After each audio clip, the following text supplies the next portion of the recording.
আমার চ্যানেলের সকল বন্ধুদের স্বাগত। আজ আমি আপনাদের জন্য নিয়ে এসেছি নিরামিষ আরেকটি রেসিপি, ফুলকপির পকোড়া নিয়ে। খুবই টেস্টি একটি মুখরোচক খাবার। এটা আপনারাও তৈরি করে ফেলতে পারবেন খুবই সহজেই।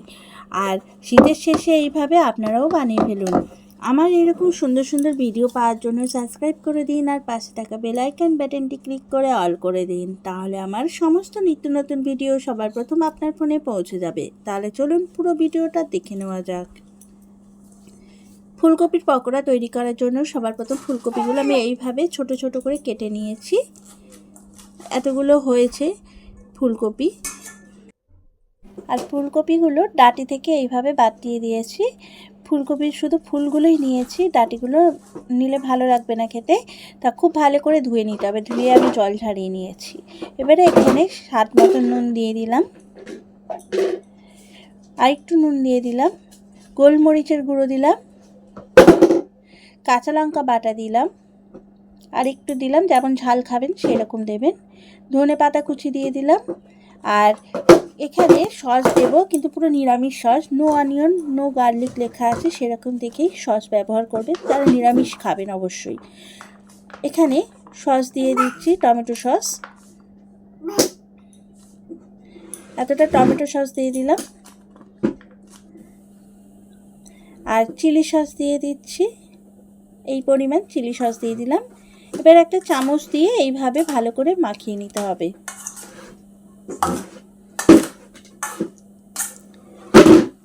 খুব ভালো করেই মাখিয়ে নিতে হবে যাতে সব দিকটা সমানভাবে লাগে। খুব ভালো করেই মাখিয়ে নেওয়া হয়ে গেছে।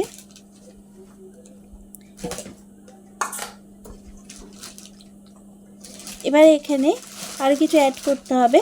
কর্নফ্লাওয়ার দিয়ে দিলাম, আর একটু কর্নফ্লাওয়ার দিয়ে দিলাম, আর বেসন দিয়ে দিলাম, আর একটু বেসন দিলাম, দিয়ে একটু ভালো করে মাখিয়ে নিতে হবে। আমি হাত দিয়ে মাখিয়ে নেব, এটা চামচ দিয়ে খুব একটা ভালো মাখানো যাবে না। আর এখানে কর্নফ্লাওয়ারের পরিমাণটা একটু বেশি দিতে হবে, তাহলে খুব ভালো হবে।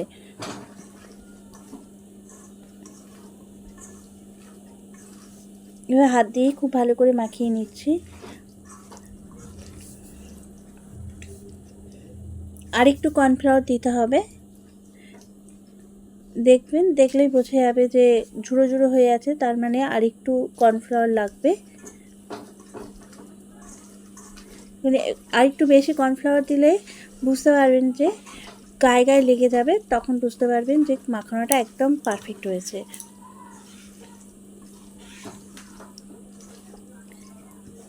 মাখানো কমপ্লিট হয়ে গেছে। গ্যাস জ্বালিয়ে দিলাম, সাদা তেল দিয়ে দিচ্ছি। একটু বেশি করেই তেল দিতে হবে।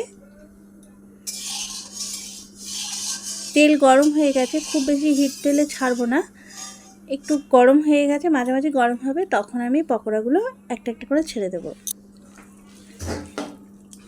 এখন ফুলকপিগুলো একটার সঙ্গে একটা গায়ে গায়ে লেগে যাচ্ছে। এখানে এইভাবে এবারে কয়েকটা ফুলকপি একসাথে করে নিয়ে এরকম পকোড়া করে ভেজে নেব। তেলটা একটু হিট হয়ে গেছে, সেই জন্য এই তিনটে একটু উল্টে পাল্টে একটু ভেজে নিচ্ছি।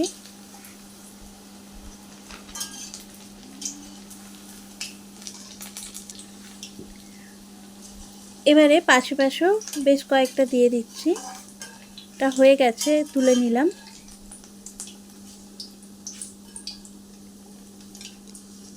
যে কাটা ধরে সে কাটা দিয়ে দিচ্ছি। এই ফুলকপিগুলো কিন্তু ছাড়িনি, একটার সঙ্গে একটা গায়ে গায়ে লেগে আছে।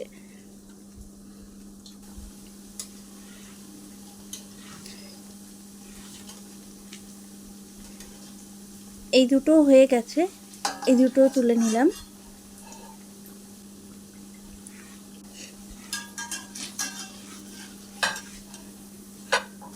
এইভাবে উল্টে পাল্টে ভেজে নিতে হবে।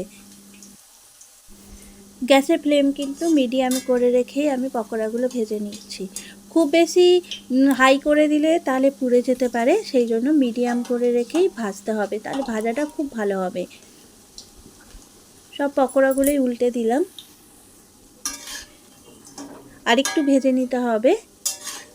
ভাজার সময় বুঝতে পারবেন যে সুন্দর একটা হয়ে এসছে, প্রায় গায়ে গায়ে লাগছে না, ছেড়ে যাচ্ছে, তখন বুঝতে হবে যে ভাজা প্রায় কমপ্লিট হয়ে গেছে। এরকম ডিপ ব্রাউন করেই ভাজতে হবে।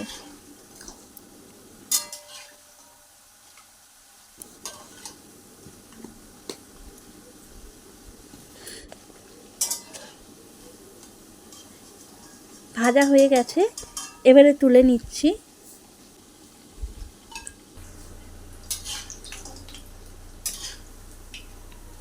ফুলকপির পকোড়া আমার ভাজা হয়ে গেছে, এইগুলো তুলে নিলাম।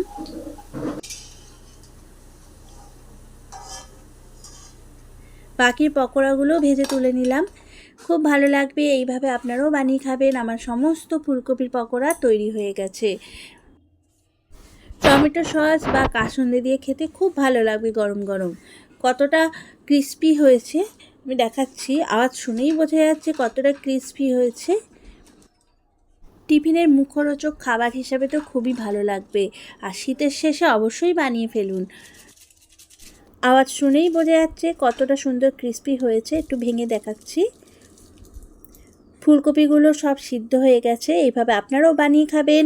আমার ভিডিওটা যদি আপনাদের ভালো লেগে থাকে লাইক করে দেবেন, আর কমেন্ট বক্সে জানাতে ভুলবেন না কিন্তু, আর বন্ধুদের কাছে অনেক অনেক শেয়ার করে দেবেন।